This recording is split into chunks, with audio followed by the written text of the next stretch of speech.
Welcome to another Bible study walkthrough where we're going to read Proverbs chapter 2, verse 16. Look, if you want to develop essential Bible study skills, hopefully in this video specifically, I'm going to help you develop those. These skills have helped me tremendously in my walk, such as recognizing key words and themes and knowing how to recognize what it is the author's trying to communicate. I pray this blesses you. And so I encourage you to watch the previous ones if you haven't. Let's get to the text. Proverbs chapter 2. Starting in verse 16, it says, "So you will be delivered from the forbidden woman, from the adulteress with her smooth words." Now we'll go back and we'll read just for context because we don't just want to jump in. I encourage you guys, when you read your Bible, don't just jump into a random text of Scripture. I encourage you to read through a book of the Bible, read through, the Gospels, read through James, read through 1 John. Like actually go through a book. Don't just play Bible roulette every time you remember to read your Bible and go, what does the Lord want from you today? I encourage you to read through a book and not just jump in because you'll miss the context, man. Take verses out of context. So it says, you'll be delivered from the forbidden woman, from the adulteress with her smooth words, who forsakes the companion of her youth and forgets the covenant of her God. For her house sinks down to death.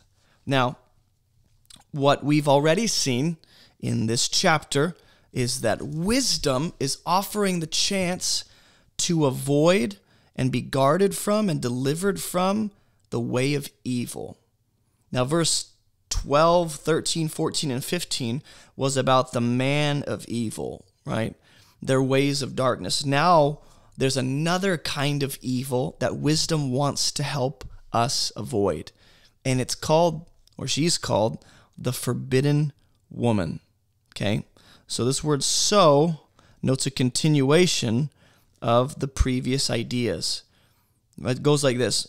Hey, I want to help deliver you from men whose paths are crooked, men whose ways are devious, so you'll be delivered from the forbidden woman. Like in this kind of way, by walking in wisdom, you won't only avoid the ways of evil from people, men specifically, but also there's this character called the forbidden woman.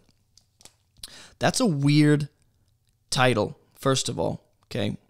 But what we have to ask is why, and again, I encourage people to ask questions when you read the Bible. Find the answers and trust that God will answer those at the right time. Why is she called the forbidden woman? Let's keep reading. From the adulteress. Okay, so I'm starting to get a flavor for why she's forbidden. She's called the adulteress, the forbidden woman. This is someone I should not have a relationship with in any capacity. With her smooth words. Her words are smooth. How? That's another question we should ask, and hopefully the text will answer that. She forsakes the companion of her youth. Who's the companion of her youth? Right here. Who's this companion of her youth? And she forgets the covenant of, her God. So that helps us answer why she's a forbidden, adulterous woman. It seems as though this woman, this kind of person who is identified, by the forbidden woman, she forgets the covenant of God. In other words, she abandons and has already decided, I want nothing to do with God. I want nothing to do with God. That seems to be the companion of her youth, is the one who was her help, the one who was her strength, the one who was her defense and her salvation, her God. She's forsaken him. She's forgotten the covenant of her God. She's abandoned God. And you know what she's doing now? She's operating as an adulteress using smooth words. Now, it's helpful to take note of this descriptive word, smooth. Just like forbidden. Why is she forbidden? Why are her words smooth? We already kind of asked that a little bit, but the text will go on hopefully to unpack why her words are smooth and why that's a negative thing, right? Well, we know so far that whatever she's doing as a woman with her words, it is outside of a relationship with God, right? And so the context is pursue wisdom, avoid this woman. Why? Because this woman, the forbidden woman, is not in covenant with God. Her house sinks down to death.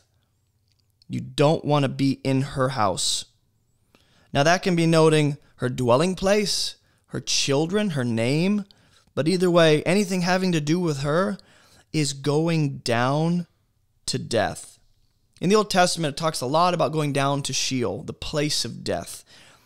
In other words, this woman is planning to take people down to death with her. How? Well, maybe through her smooth words and her adultery. Maybe by functioning as a forbidden woman, she's bringing people who cling to her down to death with her. Okay? And so take note of that her house sinks down to death. These are all interesting ways to describe this forbidden woman. Okay? And let me do this. Let's use yellow. No, orange. We'll use orange to note what she's doing. She forsakes essentially God. She forgets the covenant of her God. Her house is sinking down to death. She's going to death essentially, right? And so those are three descriptions of this woman. Doesn't sound like someone you want to be going to the restaurant with. Trust me. Her paths go down to the departed. There's another way of saying the dead, the realm of the dead. Not just her house, but now her paths. In other words, the way she's walking and living, she's leading people into the place where the departed and the dead go. None who go to her come back, nor do they regain the paths of life. So she's taking people away from God because she's not in covenant with God, and therefore she's taking people away from the paths of life marked out by God. If someone isn't walking with God, they're walking away from him, right? And so there's either the path of life or the path of death. And if she's walking away from God, outside of covenant with him, then her path is away from the path of life. None who go to her come back. From where? Where are they coming back from? The departed, the place of the dead. So you don't want to go with her, right? That's what the text is wanting us to understand. You don't want to be in fellowship with this kind of person who's called the forbidden woman, which, she's a representative of those kinds of people, it seems. So you will walk in the way of the good. Now, the way of the good, in other words, a way of life or a path you walk on, seems to be related to the path of life, right? We don't want to walk on her paths away from the path of life. We want to walk in the way of the good, right? Which is also called the path of the righteous. There's a way the good people walk, or the righteous people walk, or the upright in the sight of God will walk. They will inhabit the land. So notice the three ways that Solomon describes the person who's on the path of life. They are described as good. They're described as righteous. They're described as upright because they're on the path of life. They're not walking on the way of the forbidden woman, the way of adultery, smooth words, forsaking God, going down to death. They're on the way of the good, God's path of life, as the righteous, as the upright. So it's helpful when you see words like so, when you see words like for. It's helpful to circle those. That it's the start of a sentence. Essentially, verse 20 is connecting this verse to this one. So you will walk in the way of the good and keep to the paths of the righteous. Why? For, or because, the upright will inhabit the land. The land of what? Seems to be the land of, let me just use my broken pen, the land of the living. The land of the living. There's the place of the dead, and there's the land of the living. Who gets to be inhabit the land, which is symbolic of having favor with God, living in the land of the living? Well, the upright, the righteous, and the good. And there's a path. Keep to the path. Remember, she has a path. Don't walk it. Go on the path of the righteous and the upright, which the question for us is, well, what does the path look like? What marks off or marks out for me the path of those who are good, righteous, and upright? Because I want to inhabit the land, right? So because, why would I want to, why would I want to walk in the way of the good? Well, because the upright inhabit the land. You're walking in the way of life, and you will be one who remains. Those with integrity will remain. Remember, the ones who go down with the forbidden woman, they depart. They die.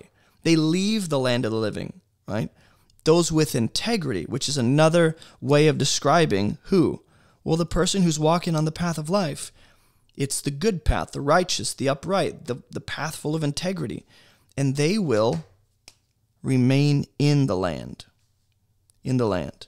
Whereas she and her companions depart from the land of the living. You don't want to go with her, right? So I hope that you're seeing the theme here. There's the way of death, which is represented and marked out by the forbidden woman.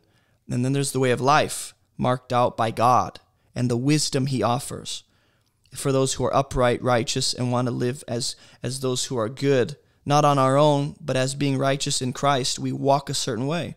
Those with integrity will remain in it, but the wicked will be cut off from the land. The treacherous will be rooted out of it. Okay? So there's a contrast being, made here, right here. It's helpful to note this contrast. This but notes a transition, sometimes a contrast, which in this case, we have who?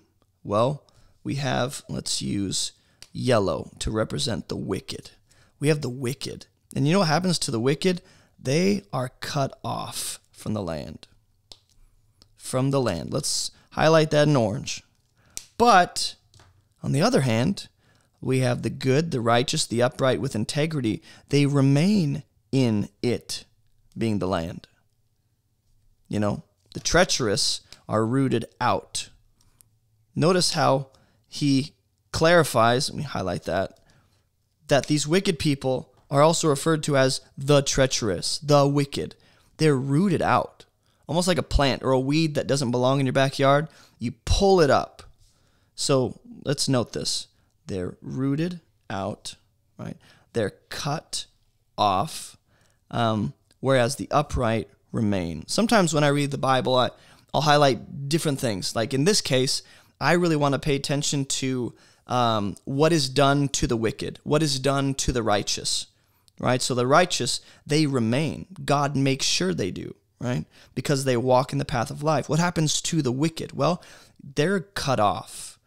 Just like Adam and Eve were, exiled, cut off from the Garden of Eden. And the treacherous, they're rooted out. So they're uprooted like they don't belong. And we have lots of parables Jesus tells about those who are wicked being uprooted from God's good world that he's going to remake, right? He's going to remake the heavens and the earth, and the land that will remain are for those who have walked the path of life, trusted in God as their security, as their refuge, as their righteousness. So this is all about avoiding the forbidden woman in order to remain instead of go to the place of the departed. And I believe that Solomon will continue exploring what it looks like, what these two paths look like. Okay, so we're going to explore the path of life versus the place of the dead and how to avoid the way of evil by walking in wisdom. But I hope this has helped you at least, have an idea of what to look for when you read the Bible. Notice words like so or for or but that note some kind of connection to the previous idea. Notice how they connect. Pay attention to descriptive words. Pay attention to any contrasts. We have the wicked being contrasted with the upright. Note what's being done to them. All these different things, and it'll bring clarity to the text. When you read the Bible, a lot of people speed through a text, and they miss all these beautiful details. And this is where real wisdom is found. Not just in the knowledge, not just in the information and data, but in the actual understanding of the data. You can tell me walk the path of life, and that's knowledge. When you tell me why, and you tell me what I avoid by doing so, and you tell me what kind of life that looks like, now there's understanding. And now I can employ wisdom and do it. So I hope this was helpful. We'll continue in chapter 3 in the next Bible study workshop. I'll see you guys there. Thanks for watching.